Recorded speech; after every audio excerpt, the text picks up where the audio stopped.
ಪ್ರಪಂಚದ ಮೋಕ್ಷ ಪ್ರದಾತನಾದ ಪ್ರಭು ಯೇಸು ಕ್ರಿಸ್ತನವರ ನಾಮದಲ್ಲಿ ನಿಮ್ಮೆಲ್ಲರಿಗೂ ಶುಭಾಶಯಗಳು. ದೇವರ ವಾಕ್ಯ ಮತ್ತಾಯನ ಬರೆದ ಸುವಾರ್ತೆ 7ನೇ ಅಧ್ಯಾಯ ವಚನ 24ರಿಂದ 27ರವರೆಗೂ. The gospel according to saint Matthew chapter 7 verses 24 till 27.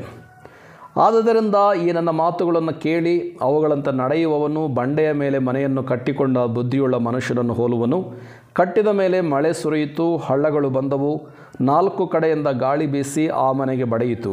ಆದಾಗ್ಯೂ ಅದರ ಅಸ್ಥಿವಾರವು ಬಂಡೆಯ ಮೇಲಿದ್ದರಿಂದ ಅದು ಬೀಳಲಿಲ್ಲ. ಆದರೆ ಈ ನನ್ನ ಮಾತುಗಳನ್ನು ಕೇಳಿಯೂ ಅವುಗಳಂತೆ ನಡೆಯದ ಪ್ರತಿಯೊಬ್ಬನು ಉಸುಬಿನ ಮೇಲೆ ಮನೆಯನ್ನು ಕಟ್ಟಿಕೊಂಡ ಬುದ್ಧಿಹೀನ ಮನುಷ್ಯನನ್ನು ಹೋಲುವನು. ಕಟ್ಟಿದ ಮೇಲೆ ಮಳೆ ಸುರಿಯಿತು, ಹಳ್ಳಗಳು ಬಂದವು, 4 ಕಡೆಯಿಂದ ಗಾಳಿ ಬೀಸಿ ಆ ಮನೆಗೆ ಹೊಡೆಯಿತು. ಆಗ ಅದು ದಡಮ್ಮನೆ ಕಡಕೊಂಡು ಬಿತ್ತು ಎಂಬುದಾಗಿ. ದೇವರ ನಾಮಕ್ಕೆ ಸ್ತೋತ್ರವಾಗಲಿ. ಯೇಸು ಕ್ರಿಸ್ತರು ಪರ್ವತ ಪ್ರಸಂಗವನ್ನು ಮಾಡಿ ಆತನು ಮುಕ್ತಾಯದ ಮಾತುಗಳಾಗಿ ಈ ಮಾತುಗಳನ್ನು ಹೇಳ್ತಾ ಇದ್ದಾರೆ. ಏನಂತಂದರೆ, ಈ ನನ್ನ ಮಾತುಗಳನ್ನು ಕೇಳಿ ಅವುಗಳಂತೆ ನಡೆಯುವವನು ಬುದ್ಧಿಯುಳ್ಳ ಮನುಷ್ಯನು ಬಂಡೆಯ ಮೇಲೆ ಮನೆಯನ್ನು ಕಟ್ಟಿಕೊಂಡವನ ಹಾಗೆ ಇರ್ತಾನೆ. ಅವನು ಮನೆಯನ್ನು ಕಟ್ಟಿದ ಮೇಲೆ ಮಳೆ ಬಂತು, ಪ್ರವಾಹಗಳು ಬಂದವು, ನೀರು ಬಂದಾಗ ಆ ಒಂದು ಮನೆಯ ಅಸ್ಥಿವಾರ ಬಂಡೆಯ ಮೇಲಿದ್ದರಿಂದ ಆ ಮನೆಗೆ ಯಾವುದೇ ಹಾನಿ ಮಾಡಲಿಲ್ಲ ಎಂದು ಹೇಳುತ್ತಾ, ಮತ್ತೊಬ್ಬ ವ್ಯಕ್ತಿಯನ್ನು ಯೇಸು ಕ್ರಿಸ್ತರು ಉಲ್ಲೇಖ ಮಾಡ್ತಾ, ಆತನ ಉಪದೇಶವನ್ನು ಕೇಳಿ ಅವುಗಳಂತ ನಡೆಯದೇ ಇರುವಂತಹವನು ಉಸುಬಿನ ಮೇಲೆ ಮನೆಯನ್ನು ಕಟ್ಟಿಕೊಂಡಂತಹ ಬುದ್ಧಿಹೀನನಾದಂಥ ಮನುಷ್ಯನ ರೀತಿಯಾಗಿರ್ತಾನೆ.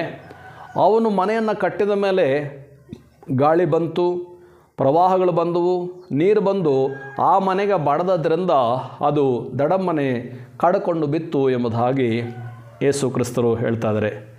ಪ್ರಿಯರೇ, ಯೇಸು ಕ್ರಿಸ್ತನ ಮಾತುಗಳನ್ನು ಕೇಳಿಸಿಕೊಳ್ಳುವಂಥದ್ದು ಮಾತ್ರವೇ ಸಾಕಾಗುವುದಿಲ್ಲ.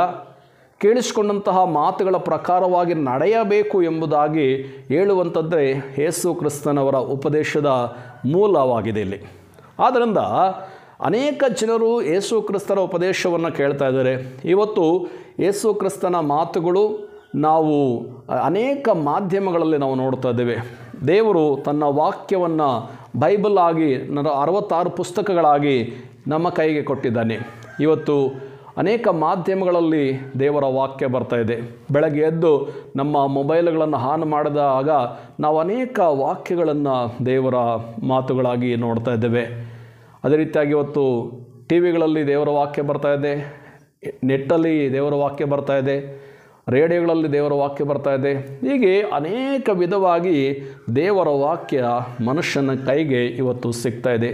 ಹಾಗಾದರೆ ಇಷ್ಟೊಂದು ಮಾತುಗಳನ್ನು ಕೇಳಿ ನಾವು ಕೇವಲ ಅದನ್ನು ಬಿಟ್ಟರೆ ನಾವು ಕೂಡ ಉಸುಬಿನ ಮೇಲೆ ಮನೆಯನ್ನು ಕಟ್ಟಿಕೊಂಡಂತಹ ಬುದ್ಧಿಹೀನರಾದಂತಹ ಮನುಷ್ಯರಾಗೇ ಇರ್ತೇವೆ. ಅದಕ್ಕೆ ಬದಲಾಗಿ ನಾವು ದೇವರ ಮಾತುಗಳನ್ನು ಕೇಳಿ ಆ ಮಾತುಗಳ ಪ್ರಕಾರವಾಗಿ ನಾವು ಕೈಕೊಂಡು ನಡೆಯುವಾಗ ನಾವು ಬಂಡೆಯ ಮೇಲೆ ಮನೆಯನ್ನು ಕಟ್ಟಿಕೊಂಡಂತಹ ಬುದ್ಧಿಯುಳ್ಳ ಮನುಷ್ಯನ ಹಾಗೆ ಇರ್ತೇವೆ. ಪ್ರೇರೆ, ಇಲ್ಲಿ ಗಮನಿಸಬೇಕಂತ ಒಂದು ಮಾತು, ಈ ಬಂಡೆ ಅವರು ಸಾಕ್ಷಾತ್ ಯೇಸು ಕ್ರಿಸ್ತರೇ ಆಗಿದ್ದಾರೆ. ಆದ್ದರಿಂದ ನಾವು ಬುದ್ಧಿಯುಳ್ಳ ಮನುಷ್ಯರಂತೆ ಬಂಡೆಯ ಮೇಲೆ ಮನೆಯನ್ನು ಕಟ್ಟಿಕೊಳ್ಳೋಣ. ಈ ಬಂಡೆ ಸಾಕ್ಷಾತ್ ಯೇಸು ಕ್ರಿಸ್ತರಿಗೆ ಸೂಚನೆಯಾಗಿ ಬೈಬಲಲ್ಲಿ ಹೇಳಲ್ಪಟ್ಟಿದೆ. ಹಾಗಾದರೆ ಈ ಮಾತುಗಳನ್ನು ಕೇಳಿಸಿಕೊಳ್ತಾ ಇರ್ತಕ್ಕಂತಹ ಪ್ರೀತಿಯ ಸಹೋದರನೇ, ಸಹೋದರಿ, ನೀನು ದೇವರ ಮಾತುಗಳನ್ನು ಕೇಳಿ ಅವುಗಳ ಪ್ರಕಾರವಾಗಿ ನಡೆಯುವುದಾದರೆ ಬುದ್ಧಿಯುಳ್ಳ ಮನುಷ್ಯನ ಯಾವ ರೀತಿಯಾಗಿ ತನ್ನ ಮನೆಯನ್ನು ಬಂಡೆಯ ಮೇಲೆ ಕಟ್ಟಿಕೊಂಡನೋ ಆ ರೀತಿಯಾಗಿ ನಿನ್ನ ಜೀವಿತವನ್ನು ಕಟ್ಟಿಕೊಳ್ಳಲು ಸಾಧ್ಯವಾಗುತ್ತದೆ.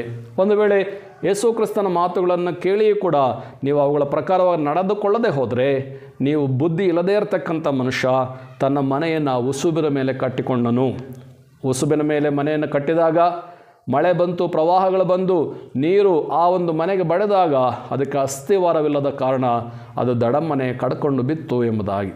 ಆದ್ದರಿಂದ ನಾವು ದೇವರ ಮಾತುಗಳನ್ನು ಕೇಳಿಸಿಕೊಳ್ಳುವಂಥದ್ದು ಮಾತ್ರವಲ್ಲದೆ ಕೇಳಿಸಿಕೊಂಡಂಥ ಮಾತುಗಳ ಪ್ರಕಾರವಾಗಿ ನಾವು ಕೈಕೊಂಡು ನಡೆಯೋಣ ಎಂಬುದಾಗಿ ಹೇಳ್ತಾ ಈ ನನ್ನ ಮಾತುಗಳನ್ನು ಮುಕ್ತಾಯ ಮಾಡ್ತಾ ಇದ್ದಾನೆ. ಆ ರೀತಿಯಾಗಿ ಮಾಡಲು ದೇವರು ನಮ್ಮೆಲ್ಲರಿಗೂ ಸಹಾಯ ಮಾಡಲಿ. God bless you.